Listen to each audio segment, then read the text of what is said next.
This year's Super Bowl football game, the one between Pittsburgh and Minnesota, was played at New Orleans, but it was not played at that city's new Superdome because the dome wasn't done then.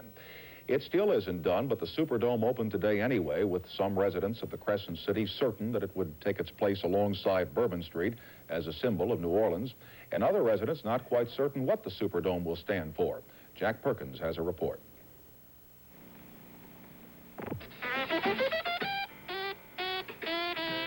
The Superdome opened today, years late, millions over budget, and spectacular. Largest covered stadium in the world, seating up to 95,000. Huge TV screens for instant replays on the spot. It has cost going on $200 million. There's been controversy, but those who came to the opening today seemed proud of what their city and state have accomplished in this extraordinary building. There's a theory among architectural historians, and it is this, that if you study the structures throughout history upon which men have lavished their greatest labor and wealth, then you will know something about those men and those times. For example, in pre-Reformation Europe, the architectural centerpiece of a town was usually its cathedral. From people who could not afford the money, money was raised to construct grand edifices, temples to men's belief. They could not be made too grand or too extravagant. Then when, from Europe, people came to these shores, they did not bring with them the means for extravagance, but they still had the belief. And so again, in their small new towns, the architectural focus was often a church. You can still see those churches and feel those times.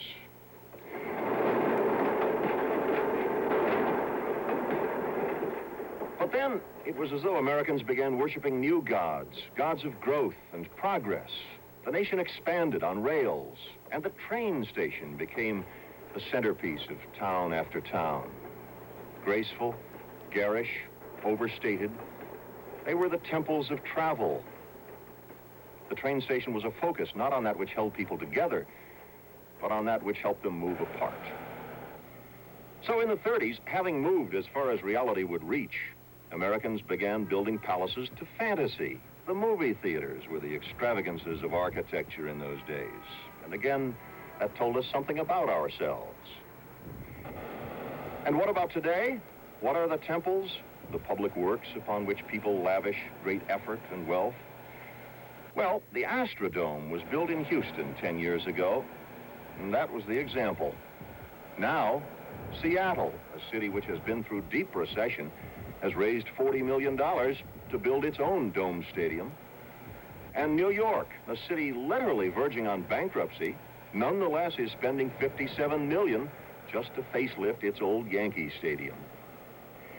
In a decade of urban economic agonies, somehow cities have found money to build new stadiums in Buffalo, Pittsburgh, Cincinnati, 2 in Kansas City, Arlington, Texas, and now New Orleans, the most extravagant of all.